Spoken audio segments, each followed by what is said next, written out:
안녕하세요. 글로벌 세상 들려주는 남자 조철입니다. 여러분들 오늘 2020년 11월 27일 금요일 방송 시작하겠습니다.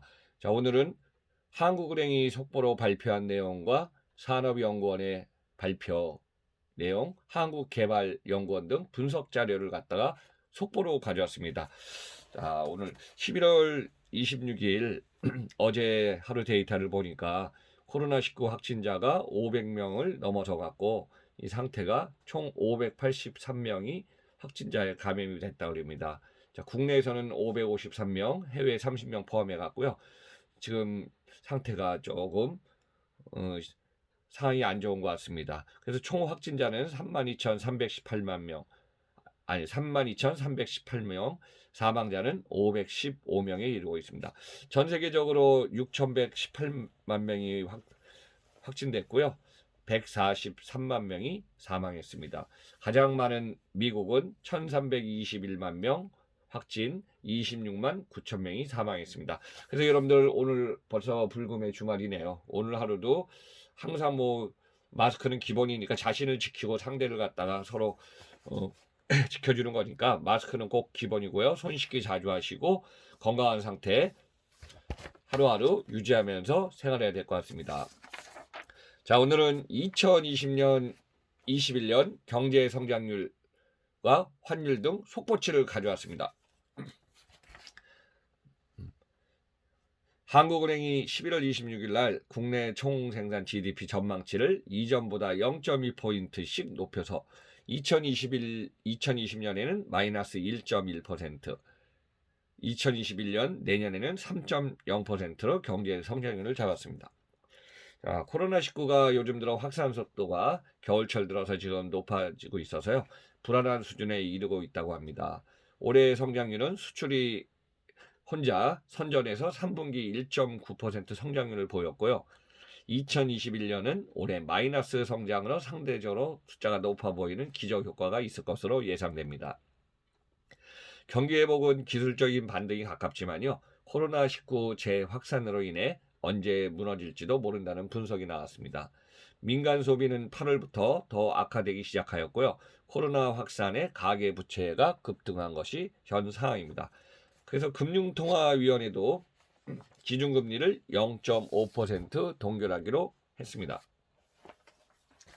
2021년 이후 한국 경제는 코로나19 사태에 따라서요. 성장률 격차가 최대 1.6포인트 발생하는 온도차를 좀 예상할 걸로 보입니다. 2021년 중후반에 진정되는 상황은 좀 가정했지만요. 이번 겨울철이 돼갖고 좀 심각해진다고 하면은 더 수치가 안 좋아질 걸로 보고요.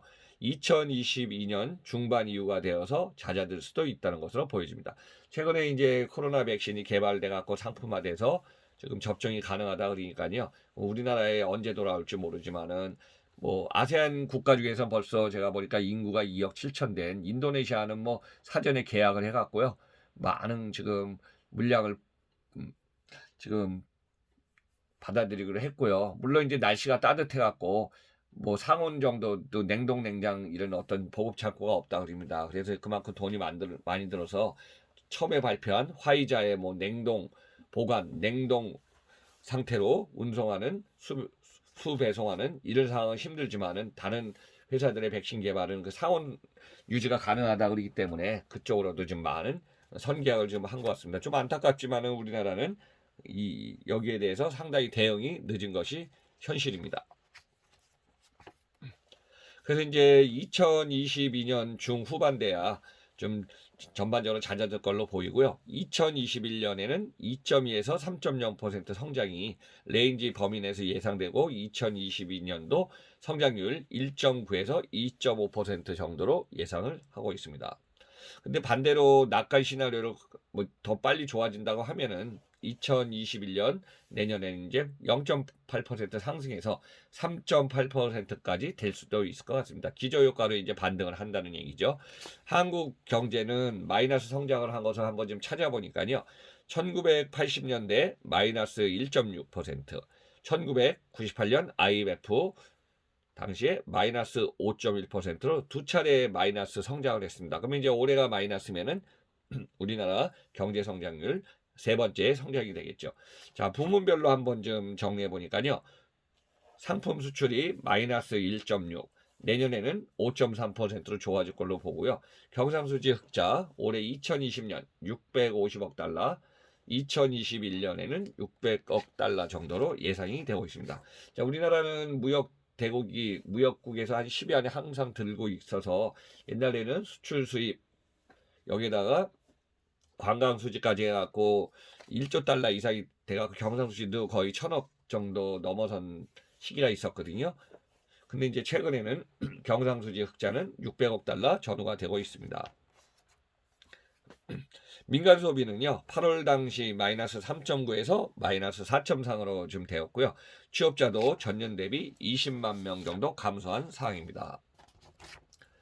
11월 26일 날 금융통화위원회가요, 지금 회의를 열어갖고 연 0.5% 기준금리를 계속 지금 동결하기로 확정했습니다. 그래서 이제 2021년 내년에도 계속 동결할 것으로 좀 보이고 있습니다. 그래서 올해 3월에는요, 지금 기준금리도 한번 정리해 보니까 1.25에서 0.75로 0.5% 낮췄고요. 5월에는 0.75에서 0.5% 낮춘 이후로 금리 인하한 이후에 계속 지금 6개월째 현 상황을 유지하면서 내년에도 2021년도도 당분간 기준금리 0.5%로 진행될 걸로 보입니다. 경제 상황은 불투명한 것이 지금 현실이고요. 여기에 가계부채는 계속 늘어나고 있는 상태입니다.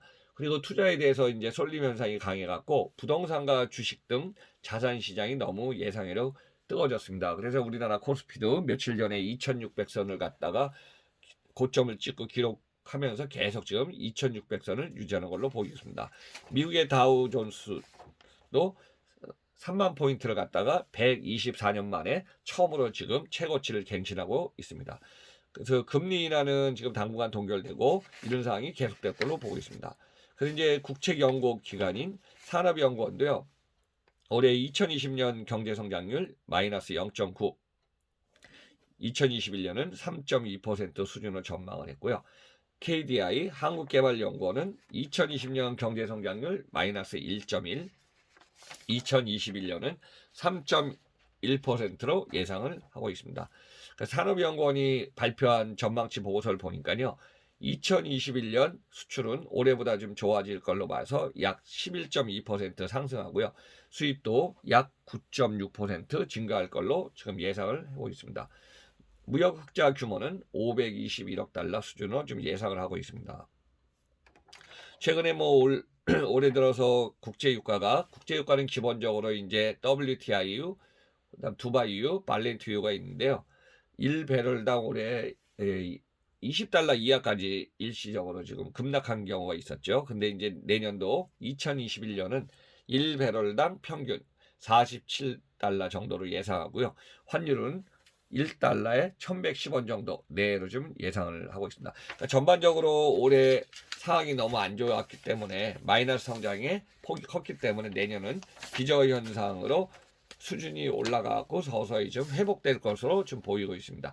그래서 이제 여러분들이 2019년 작년 기준까지 회복되는 데는 몇 년 더 걸릴 거라는 전망치가 나오고 세계적인 인사이트 비즈니스 또 경제 분석 전망치도 그런 상황으로 좀 보고 있습니다. 그래서 올 겨울 지금 이제 거의 11월 달도 글로벌 세상 들려주는 남자도 거의 이제 11월 금요일이라 다음 주 에는 이제 매주 월요일 날 통통통이 있기 때문에 12월에서 인사드리겠지만은 올 한 달 남은 상황을 보면은 그렇게 지금 좋은 상황은 아닌 것 같습니다. 그래서 여러분들 항상 더불어 사는 세상 모두가 소중한 주인공이니까 건강 유의하시면서 하루하루 잘 보내시기 바랍니다. 오늘은 불금의 금요일입니다. 요즘 9시 이후에 영업도 안 하고 저도 이제 어제 그제 좀 지방을 갔다 왔는데 항상 이동할 때는 거의 마스크 하더라고요. 그래서 자신을 지키는 것도 마스크, 남을 배려해 주는 것도 마스크인 것 같습니다. 그래서 여러분들 항상 시청했는데 청취해서 감사드리면서 마지막에 구독 안 누르신 분은 쿡 하면서 응원을 부탁드리겠습니다. 자, 그러면 오늘 글로벌 세상 들려주는 남자 조철이 방송은 이것으로 마치겠습니다. 여러분들 건강하시면서 다음 주에 다시 뵙겠습니다. 감사합니다.